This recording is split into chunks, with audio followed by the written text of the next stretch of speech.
Hello YouTube family, તો આપણે હવે ગિરનાર ચડવાનું ચાલુ કરી દીધું છે અને 5 વાગ્યે આપણે વહેલા ગિરનાર ચડી રહ્યા છીએ. અને વિડીયાની અંદર તમે ઠેઠ લગીને જોજો, તમને ઠેઠ દત્તાત્રેય લગીનના હું દર્શન કરાવીશ.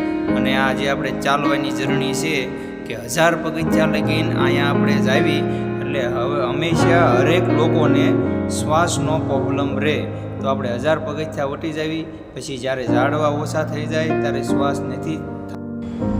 આપણે 1000 પગથિયા ચડી જાવીને પછી છે ને તમારો શ્વાસ રહ્યો એ બિલકુલ એકદમ સારો ચાલે છે. 1000 પગથિયા લગીને તમારો શ્વાસ રહ્યો એ દબાતો હાલશે, કારણ કે અહીંયા જંગલ વિસ્તાર છે, એટલે આવો પ્રશ્ન બધાને રહે છે.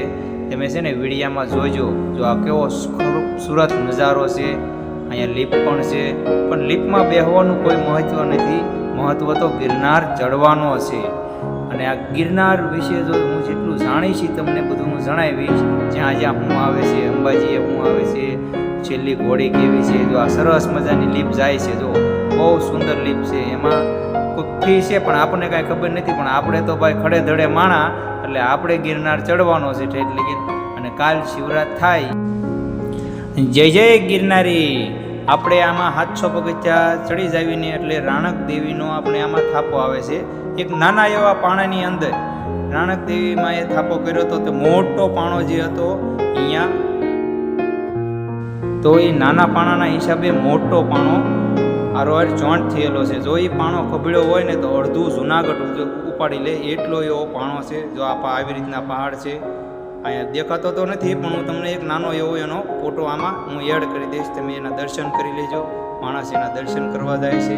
અને 2000 પગથિયા આપણે ચડવી, 2000 પગથિયા આપણે ચડી જાવીને એટલે વેલનાથ બાપુની મઢીએ જવા માટેનો રસ્તો આવે છે. ત્યાં આપણે દર્શન કરવા જઈએ એવી રીતનો રસ્તો છે. તો આપણે દર્શન કરવા અહીંયા અત્યારે તો જવાનું નથી, પણ ક્યારેક જાશું તો તમને હું બતાવીશ. અને આની વિશે જો જુનાગઢ વિશે જો તમારે ફૂલ કાંઈ જાણકારી જોતી હોય તો આપણે એક ગુજરાતી ક્રિએટર છે, એ ગિરનારી ભૂમિયો એની ચેનલ છે. એની ચેનલની અંદર તમે જાજો, તમને ગિરનાર વિશેની સંપૂર્ણ માહિતી એમાં તમને મળશે. જો આ ભાઈ ચડી રહ્યા છે, પરસેવો ઓળી ગયો છે આ ભાઈને. ક્યારેક આપણને પરસેવો ઓળી જાય, પણ આપણે ઠેઠ લગીને ચડવાનું છે. ઠેઠ લગીને ચડતા રહેજો.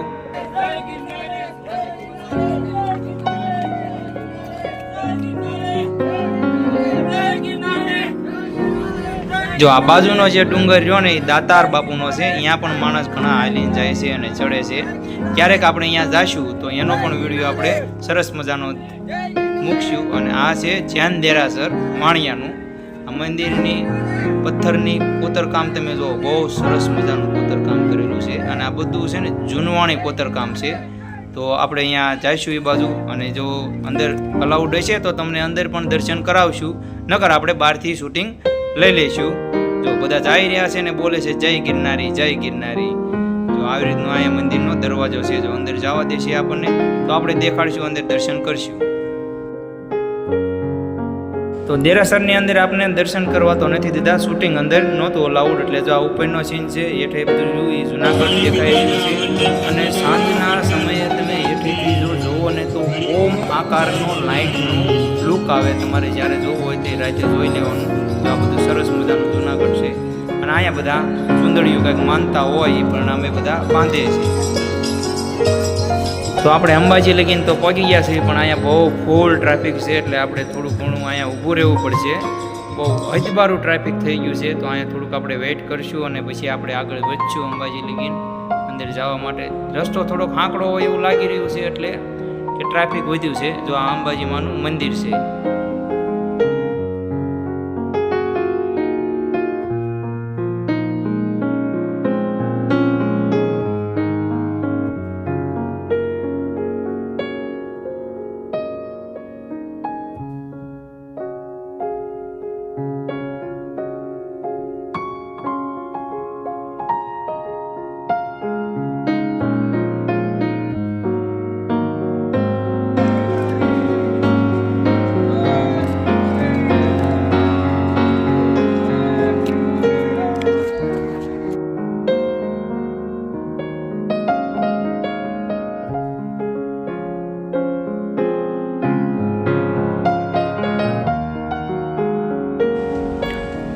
તો અહીંયા લોકેશન બહુ સારું છે, જો બધા આવી રીતે ફોટો પડાવે છે. આ દાદા જો કેવો સરસ મજાનો પોઝ આપ્યો છે અને અહીંયા ફોટો પડાવી રહ્યા છે. તો હાલો હવે આપણે આગળ વધવી અને જોવી અને અંદાજ લોકો અહીંયા ફોટો પડાવે. અને જો આ બેન જે લાકડી લઈને આવે છે, નીચેથી આપણે લાકડી મળે, એ લાકડીના સહારે આપણે ઘણો ઠાપ ભળવો પડે. તો લાકડી ફરજિયાત રાખવી તમારી માટે બહુ હારામારી છે. આ ડસ્ટબિન છે, કોઈ કચરો નાખો નહીં આમાં નાખો. અને અહીંથી બધા એવી મહત્વ છે કે અહીંથી નીચેથી અંદર બધા હાલે છે. આ એ રીતનો પથ્થરથી બનાવેલી વસ્તુ છે. ગુરુ દત્તાત્રેયનું આપણે ઝૂમ કરીને મંદિર લેવી, આપણે અહીંયા જવાનું છે.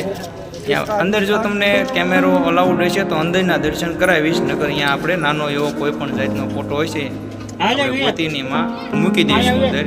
તો ચાલો હવે અહીંયા ટ્રાફિક થાય છે તો આપણે થોડાક આગળ વધવી. તો જો આ ગેટ રહ્યો ને, આ ગેટથી એક સરસ મજાની મોટી તો અહીંયા છે ને પ્રસાદી આપે છે, મસ્તીના ચોખ્ખા શેરાની પ્રસાદી આપે. તમે કલ્પના તો કરો કે અહીંયા આપણે શેરાની વસ્તુ લાવી, તેલના ડબ્બા લાવવા, કઈ ઠેકાણે આવડા લોકોએ પોગાડ્યું છે. તો આ બધાને આવી પ્રસાદી દે સરસ મજાની. અને આ છેલ્લો ગેટ છે અને અહીંથી હવે સીધું આવશે દત્તાત્રેય. તો હાલો આપણે ચડવી. જો ઝૂમ કરીને તમને બતાવું કે મંદિર જો બહુ સરસ મજાનું દેખાય છે. અને અહીંયા ફોટા પાડવા એટલે અદ્ભુત ફોટા આવે હો, આમાં જે લુક આવે. અને એમાં જો તમે ચોમાસામાં આવ્યા હોય તો એ ઝરણા ચાલુ હોય અને કેવી મજા આવે. આ બધું અત્યારે તો સુકાઈ ગયું છે, પણ જો ચોમાસામાં આવો તો લીલું છમ હોય બધું હો ભાઈ.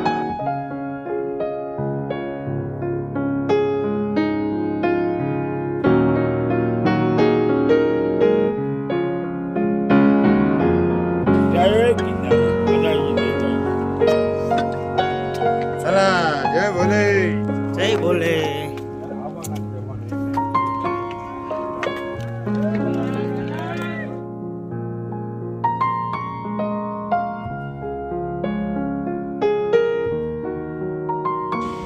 તો હવે આમ જો આપણે હાવ એટલે હાવ પગી ગયા છે.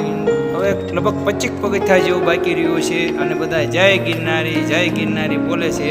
તો હાલો હવે આપણે ચડવી ઉપર, અંધાઈની હારોહાર બોલતા જ આવી જય ગિરનારી. હેપી જોડને શું કહેવાય?